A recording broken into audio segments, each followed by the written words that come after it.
Hey there everybody, welcome back to the channel. In this week's video, we're diving back into our 1966 FJ45 that we're slowly reviving. And I say that in huge quotes because we bought a frame for it that also needs to be revived. So we're gonna be continuing work on this. We gotta get an accelerator pedal to work. We gotta get some brakes and a gas tank and a cooling system because that's currently leaking.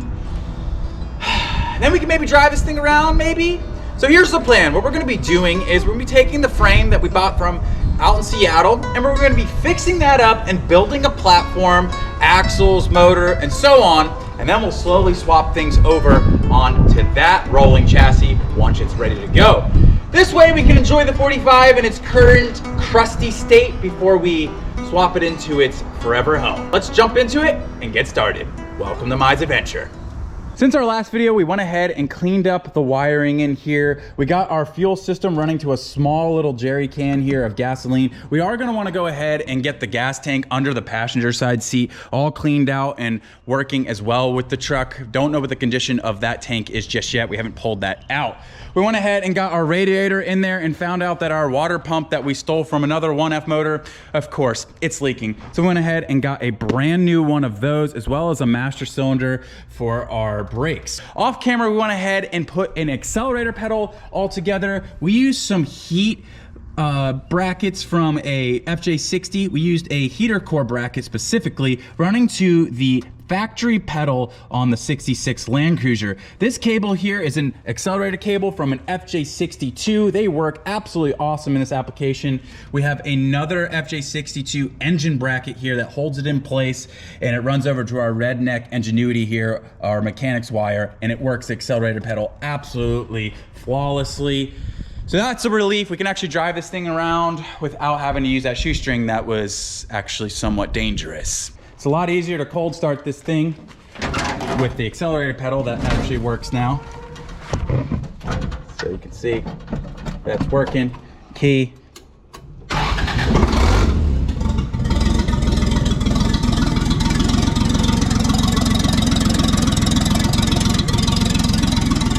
She's super loud. We gotta do something about that. Let me show you what we're gonna do. Yeah, she's super loud. I mean, she's still running open manifolds, and we found this on one of those parts FJ40s, which is a two-piece aftermarket header, and it's all welded. And we were able to pull it out, and I think that we can slap this thing in there and then weld a muffler onto this and get this thing to quiet down so we can actually maybe yard drive it without having to put earplugs in, you know what I mean? Because that's just not gonna cut it. I really thought that the stock manifold would be a great move, but I think that now that we have this, we can use this, and this will work absolutely great for this truck for the time being.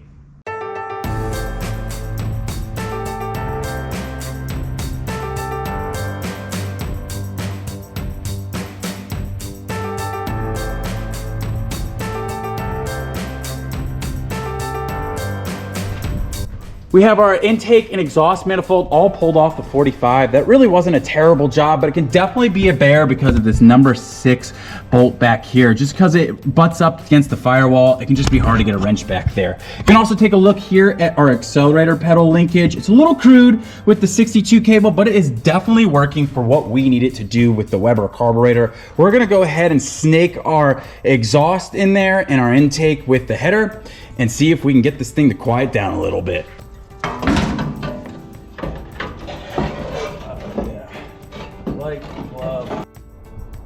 I don't know how this is possible, but these ears right here are slightly too long and I can't seal the intake manifold against the head here. So we have to pull that back out and grind it off here and back here, which doesn't make any sense because it came off the same type of motor that it was already mounted to. So either the intake's messed up, I'm crazy and installed it wrong, but we gotta do some grinding to get this all to fit. Dang. Well, here it is in all its glory. The 1977 FJ45 frame that was basically impossible to track down and hen's teeth to find, but we found one. The old owner went ahead and bought an Aqualoo frame, which I probably should have done myself. And this is how I received this one. It's actually from not out west, but up in Canada where he bought his truck originally. So it's got its problem areas, It's not like my frame that's delaminating and basically ready to fall into pieces. But we're gonna be taking this frame and trying to save it. We're gonna take it to Iron Pig Off-Road. My buddy Lance there is going to sandblast this and take us through the process of getting the metal work done so we can get this frame back on the road to keep that truck as original as possible. It's gonna be a long process, but I think that truck honestly deserves it, and I'm excited for the project. Are you guys? I mean, yeah? Nice, this is a crazy project. Great. Water pumps all pulled off the motor here. It was leaking, and my guess is that maybe the gasket wasn't sealing. You can see half the gasket is still on there. It was soaked. There is some pitting on the actual back surface of the water pump there. So we went ahead straight to Rock Auto. Rock Auto can be your best friend, and we got a brand new unit. Look at that sealing surface. So we're gonna slap that on the truck, and hopefully that seals up our leaking issue.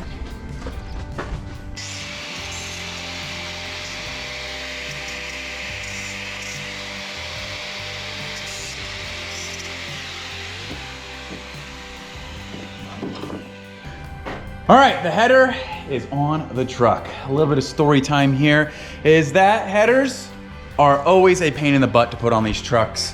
They do not like to seal against the head. As you might notice, we have a different intake on here. And as I mentioned, we pulled this entire chunk off the FJ40 engine. So we went ahead and put this on there because it looked like they already ground the ears here on the intake so it could match up to the header. A couple things that I noticed when I took it off was that this bolt and this one back here were completely missing.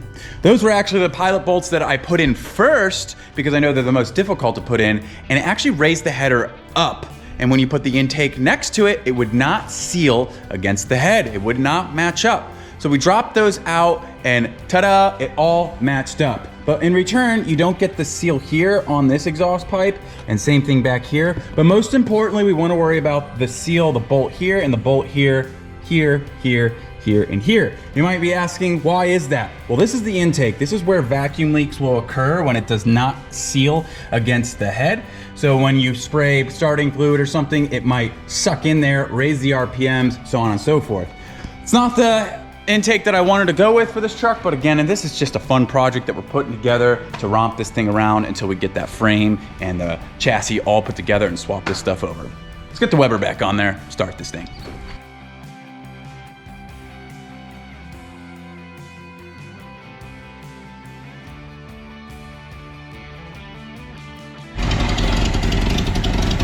Finally got her to idle. You can hear a little bit of an exhaust leak. These plates here on the Weber have a hard time sealing. My bottom plate was not sealed to the intake. We're also not leaking. Awesome. Great news all the way around.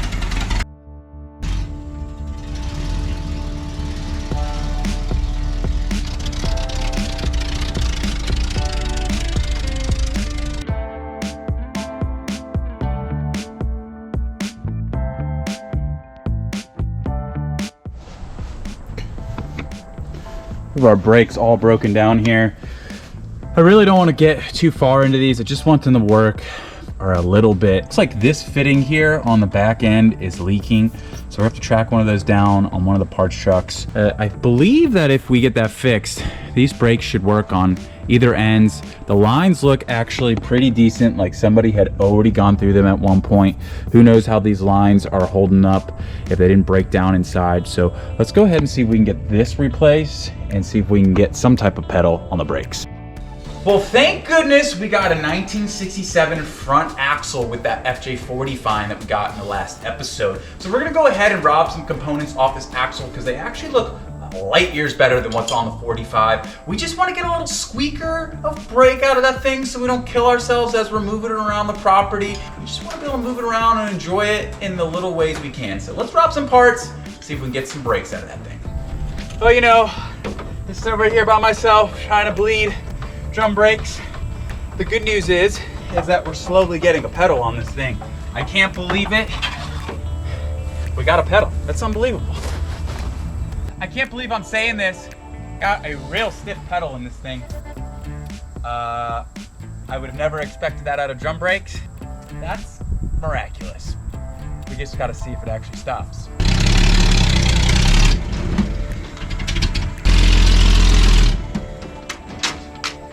We got brakes. I can't believe it. Dude, the trusty 45 has brakes. Unbelievable.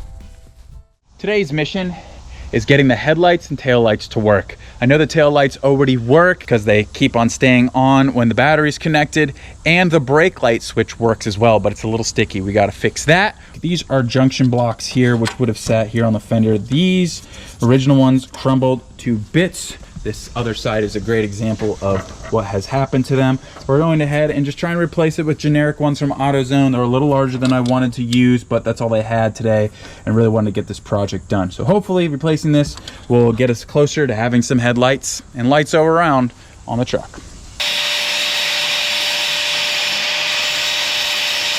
Why am I grinding down the old junction block? Well, the screws are so rusted on there that we have to grind the tops off in order to get them to go back into the new one. Kind of a pain in the butt, but best way I know to keep it factory. And we have some headlights, finally. I'm slowly finding out that this truck has been rewired off of the switches that were originally on the dash. So getting these to work was somewhat painful. I'm also having trouble getting the blinkers to work. It's because there's no power to any of the blinker wires under the dash. So we're gonna have to track down why that is. But right now, we have taillights, brake lights, and headlights. Technically, we can drive on the road right now. That's freaking awesome. We're tackling the front seat because I want to see what's going on with this gas tank, and I can't do that without removing this seat, which is somewhat of a delicate process because everything's rusted and the floor is non-existent. But miraculously, the bolts are coming out, which is kind of crazy. That is the third bolt holding it in, and we're one step closer to seeing if we have a good gas tank in this thing.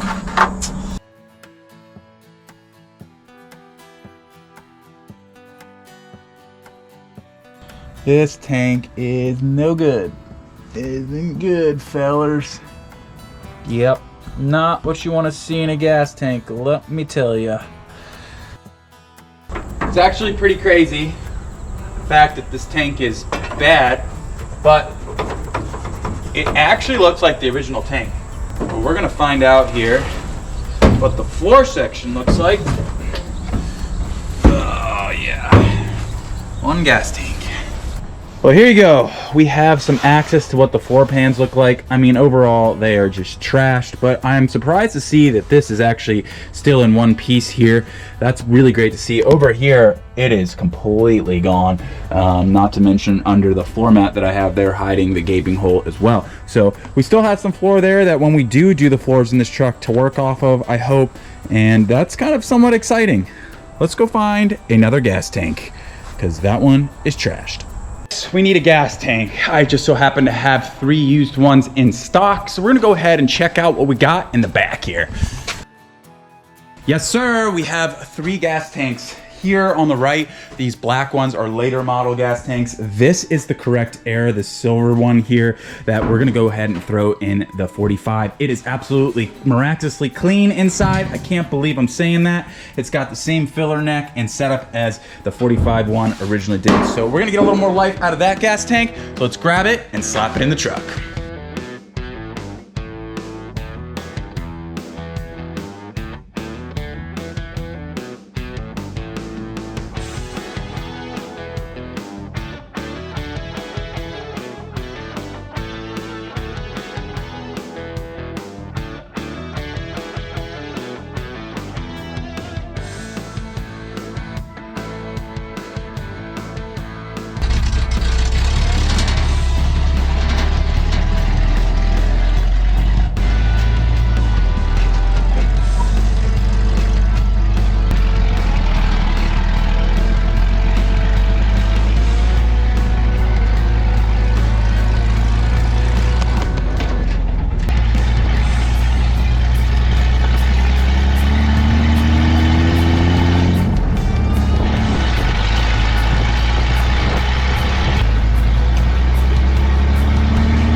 Having no blinkers is still a problem because we're not getting any power to the switch. In fact, these non-OEM lights that were just screwed into the fender aren't getting any power either, even when you just connect them right to the battery. So we went and did the right thing and got on eBay and bought the factory blinkers that mount right here on the fender. But the problem is that we don't have a mount, and this giant gaping hole isn't gonna allow us to mount those shiny pieces that we bought off eBay. So we're gonna have to go and cut this out and do a little bit of body work. I'm not a professional body guy, okay? And clearly, this is not the area on this truck that I should be worried about, if I'm being honest, but it's a start.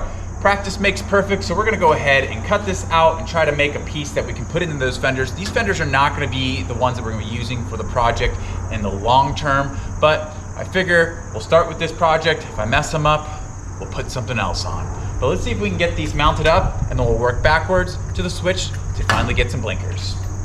We got our piece cut out on our driver's side. I figured we'd keep it Toyota and use some donor sheet metal from an old 60 series roof.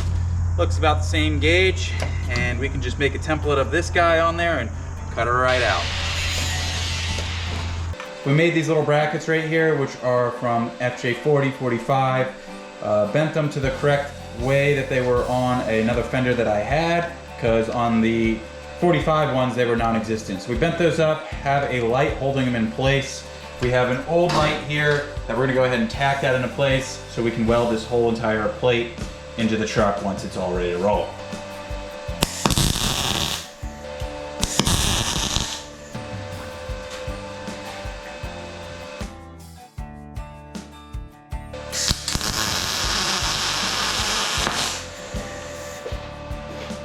Not the prettiest thing, but she is ready to go in the truck, I suppose. Practice makes perfect here, guys.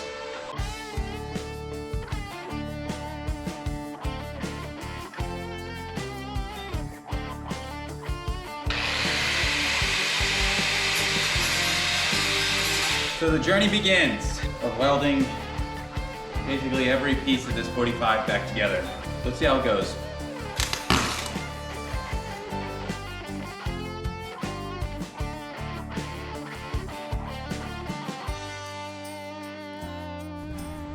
These are some of the worst welds you'll ever see.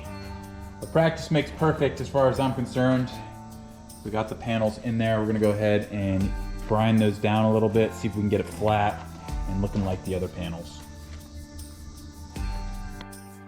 Well, we hit our showstopper for the day, and that is we ran out of welding wire for the welder. But we were able to get these panels all Zeused in the best that I know how to do, and they actually turned out pretty well. I'm pretty impressed on how they came out. As you can see, we already have the OEM blinker mounted up to the passenger side there. Obviously, I'm not a professional and I'm still learning, and practice makes perfect. So I'm just gonna keep on doing this because it's slowly becoming one of my favorite hobbies because of how satisfying it is. And clearly, we have a lot more to do on this truck. But once we get some more welding wire, finish those up and get those blinkers all bolted up.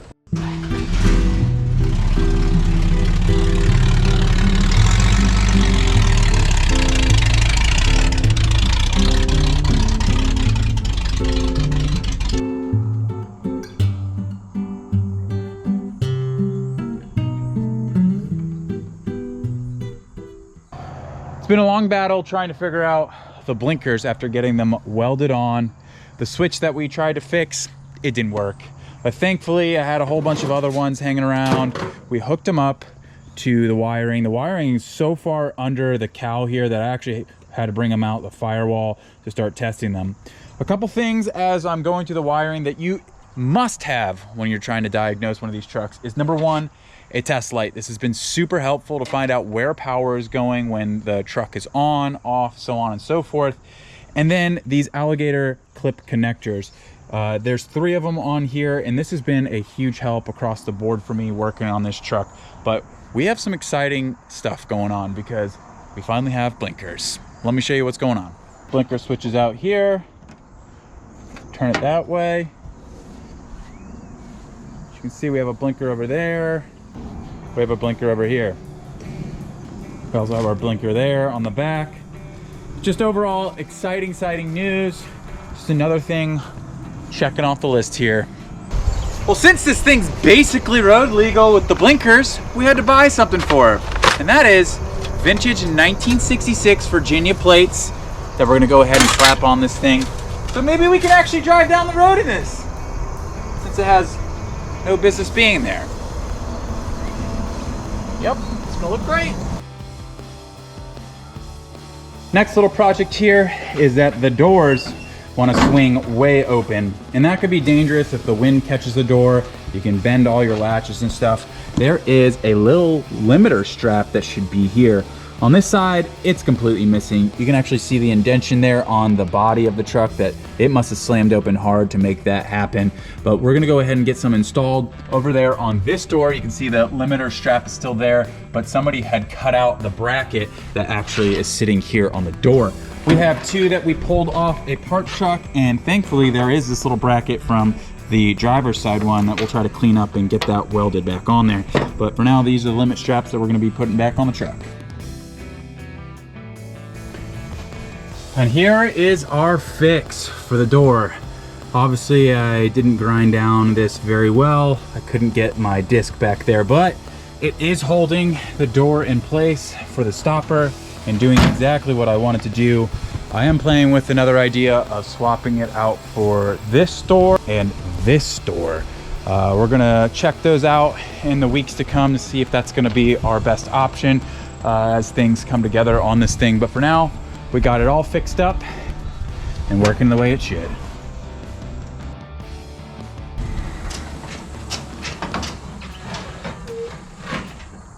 Well, I had to. Switched out the doors. All that work is just flushed down the toilet. But I did learn a lot about fixing some doors. These just so happened to be in better condition. All the bolts came out after some heating, and they just mounted up to the truck better. Had more of the latches. We're gonna go ahead and fix this vent window next. There is a little bracket there that helps it open up correctly, and it's missing there. So we're gonna get that cut off the parts door and get that re-welded on there so the door and vent window can open up properly. Determined to get these blinkers to work correctly. I am fed up with this combination switch that's been broken since we got the truck, and I finally found a decent one in storage. Only problem is it was attached to the column shift shifter as one unit, and I kind of was driving myself crazy trying to get that off. So let me walk you through real quick how we did that, because it can be a little confusing if you've never done it before. For the sake of teaching everybody how to do this, we already have a column shift lever and rod already out of the truck. This is actually the combination switch we're gonna be putting in the 45, but I wanna show everybody how to do this because it was driving me a little bit crazy. Number one, the column shift threads into the actual combination switch, which I had to put this bar in a vise and get this to spin off. It was very, very tight. At first I thought there was a C-clip holding this in. A little research showed that it was threaded.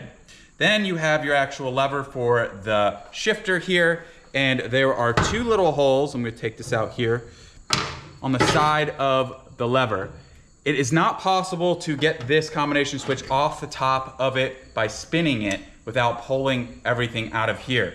How does that happen? Well, on the side of the column shifter, there are two little spring-loaded guys here that you need to push into the little holes so that this pulls out of the column. That then allows you to pull the front half of the column out, and then screw this guy out, and then you have your combination switch. Definitely something that will drive you crazy if you've never done it before, because it could be seized in there, so on and so forth. So really happy we got this piece with all the little mechanism working inside off without breaking it. We have our stock all put back into place here and working the way it should. The other one fell apart into a million pieces. It did come apart fairly easy, but that's probably because all the pieces were breaking as we pulled it apart. It was super wore out. What's interesting now is that now that we have our blinkers working, we are now getting an indicator light on the dash, which is interesting. I'm okay with that because it's another thing that is not needing to be worked on.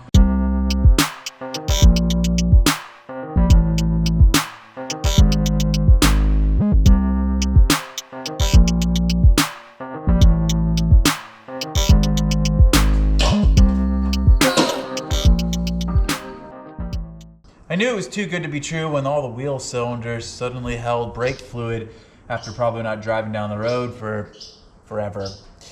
Of course, they started to leak real bad to the point that every time you hit the pedal, the rear ones would just spew out fluid.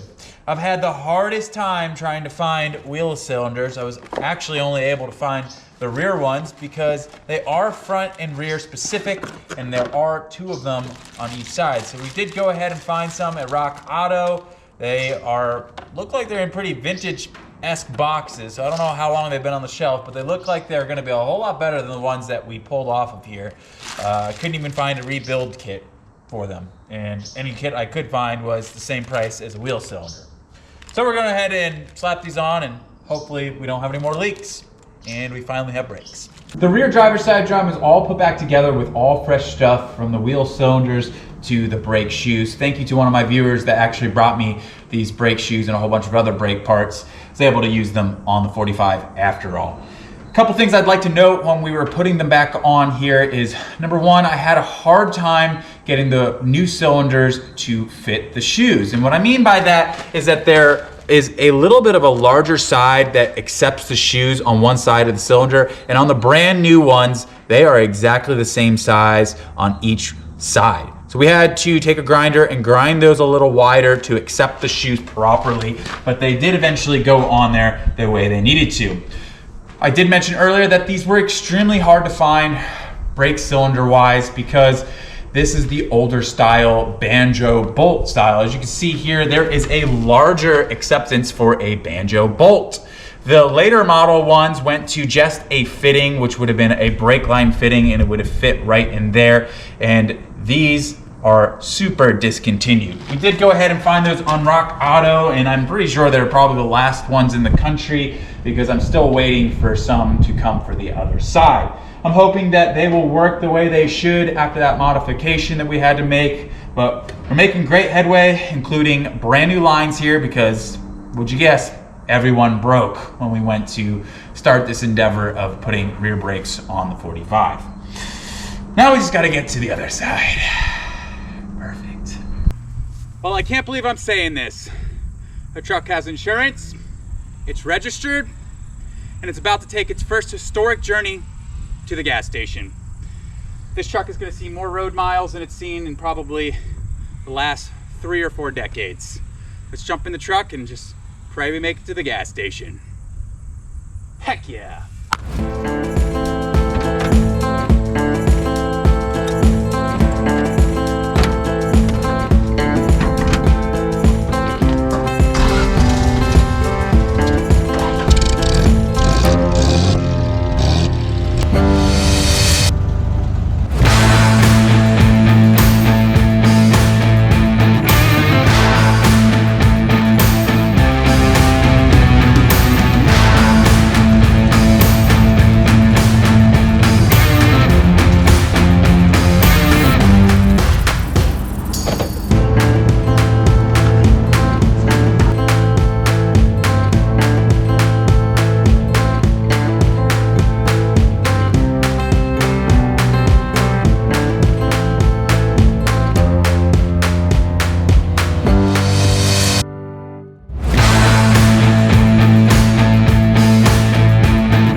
Major historic journey in the FJ45 is complete. She took her first road trip to the gas station and didn't blow up on us. I'm not gonna lie, I was pretty scared for my life the entire time.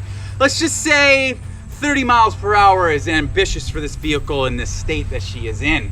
I did get a lot of thumbs up, waves, questions, and puzzled looks on why this thing is even on the road to begin with.